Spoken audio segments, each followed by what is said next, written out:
Welcome into 5 on your sideline. I am Corey Miller, and it is a big week in sports in St. Louis. Cards-Dodgers is rolling along. We kick off a new rivalry tomorrow night at City Park. And of course, high school seasons are crowning champions. Speaking of, let's get to those local highlights. Class 6 District 4 Baseball Championship. Two of the best around, Francis Hall and Zumwalt West. The pitching and defense started while we were out there. Look at this pick at second by West Nolan Sism. That's a beauty of a caught stealing. Later on, it's Hal's Alex Bryan. He gets the K to end a jam. He ended up going the distance. There were runs scored in this one, and Hal got more of them. They win 6-1 to capture their 4th straight district title. Let's do some lacrosse. Quarterfinal matchup, Marquette versus Ladue. Connor Reynolds is going to be on the receiving end of this nice pass from Marquette, and he's going to finish it off. Nice goal. Nate Obertino is going to answer for Ladue. He's right in front, and he's going to capitalize. No shortage of goals in this one. Ladue moves on with a 19-14 win. Another quarterfinal lacrosse match. Priory on the road taking on mighty MICDS, who seems to win state just about every year. Good start for the Rams, some nifty passing. Look at that snipe. That had some mustard on it. Priory had some nice moments too. Mick Murphy, acrobatic score. But the Rams are a well-oiled machine. They move on to the semifinals. Sectional championship in Illinois girls soccer. Freeburg has never won one. They took on powerhouse Althoff. Crusaders strike first off a corner. The initial save is made, but it bounces around and Emma Tell buries it in the net. 1-0 Althoff. Freeburg tied it up on this. Hard work in the offensive zone leads to a misdirection off an Althoff player. It goes in, whatever works. This game went all the way to penalty kicks, and Freeburg wins. It's their first sectional title in girls soccer. Congrats to the Midgets. Let's rewind to yesterday, a big district semifinal at CBC on the baseball diamond. Kirkwood facing the Cadets. Pioneers got out fast in the first. Ian Lancaster RBI hit right there.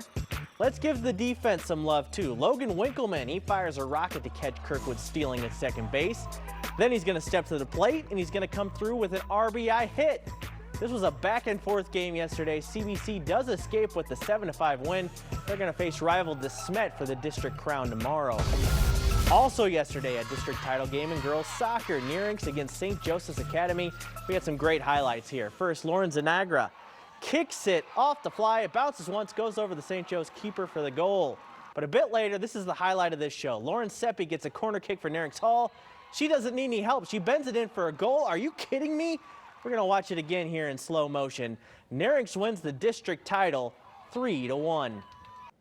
Well, it's always fun to joke during a massive outburst of runs that a team should save some for tomorrow, but sometimes it really does feel that way. The Cardinals offense could have used any of those 16 runs they got against LA yesterday, tonight at Busch Stadium.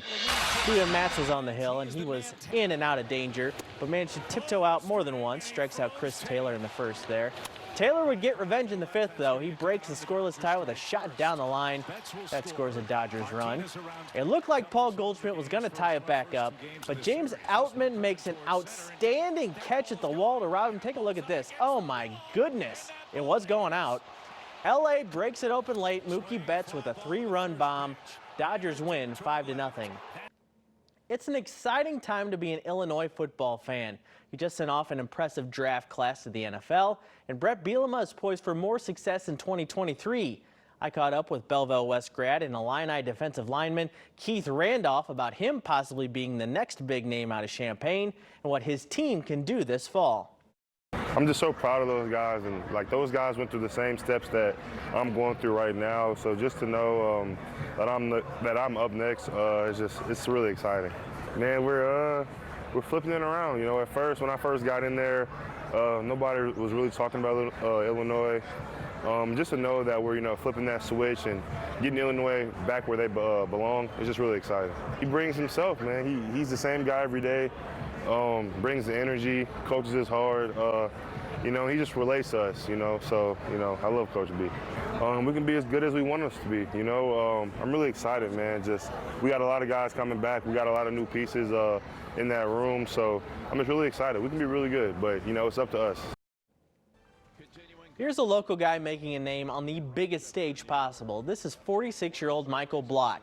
He's currently tied for 10th heading into the weekend at the PGA Championship at Oak Hill. Block is a Parkway Central and UMSL grad. A great St. Louis story unfolding on golf's biggest stage. Well, have you seen these billboards around town? I think St. Louis City SC is ready for its first rivalry match against Sporting KC tomorrow. I'm diving headfirst into the rivalry after the break.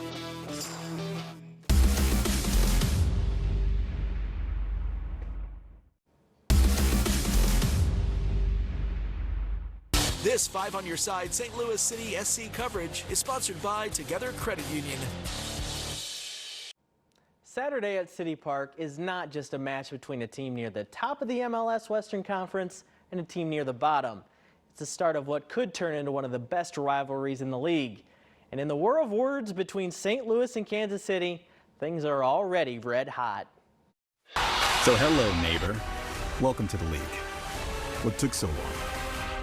Greetings and salutations from the one, the only, the true soccer capital of America. Before the rivalry begins on the pitch, the war of words is well underway. Kansas City versus St. Louis. It's online, it's on billboards, it's even club against fan. Just ask the River City Ramble podcast, the artist formerly known as the Soccer Capital Podcast. Sporting KC did not like that name. Eventually, we get an email that's sent from someone identifying themselves as a vice president and legal counsel for Sporting Kansas City saying, hey, we'd like to talk to you guys about the name of your podcast because there might be some infringement here. And, you know, we don't make any money off of this. We record this in our bedrooms and in our basements. And so to have a multi-million-dollar company come after us for this just... Then in March, we get another email that says, hey, you've got like 3 to 5 days to comply or we're going to have to serve you with legal action. So we kind of, in our free time, Google searched trademark law just when we could, and that's not good enough. So Sporting KC took down the little guy in St. Louis. A cheap shot. But what about that whole soccer capital claim? You know, I had to ask Mr. St. Louis Soccer himself. St. Louis always has that little bit of an edge soccer-wise over Kansas City. I mean, let's face it, I am not degrading Kansas City's status of Major League Soccer by any means. They have a magnificent venue. The venue, however, is in Kansas. The pedigree and the legacy of St. Louis soccer and the Open Cup wins, the birth of the CYC, international teams coming into St. Louis to play on a regular basis. June 29th, 1950, the World Cup in Belo Horizonte, Brazil. The United States defeats England, the inventors of the sport, with 5 St. Louisans in the first 11. And while it's fun to talk about billboards and debate who really is the soccer capital, true bragging rights for this rivalry are going to come on the pitch. And the guys kicking it off on Saturday cannot wait to get started. We touched on the vibe around the whole city in terms of how St. Louis people believe. I would just say that they're better than Kansas City people, you know. So I like to, I like to buy into some of it, but at some point you have to kind of create that rivalry on the field as well. There's some other stuff that happened in the background with Kansas City and some stuff. So yeah. That creation may start on Saturday, but the soccer roots are firmly planted in St. Louis, no matter what the folks out west may say. It goes deeper than every other city in the States, right? That's what I've learned. So, and that's facts. We were the original soccer capital in this country, and it just continues to run deep to this day. We know what it means to St. Louis, and we want to repay that. Let's get to some other City SC news. There could be a big re-addition to the lineup on Saturday. Klaus has been out since suffering a quad injury a few weeks ago. Since then, City has struggled mightily to find offense. This team needs their big Brazilian goal scorer back on the field. No, I mean, he's questionable, obviously. You know, he still has another little bump tomorrow to do to get through certain loads, and if he comes through that, he's definitely an option. He's always a big help for us when we're on the field. You know, he provides that kind of constant worry for defenses, you know, with his goal-scoring ability and his knack for being dangerous. But yeah, you know, I think it's been great to see him around, and his energy is definitely higher. So we're looking forward to seeing what we can get out of him.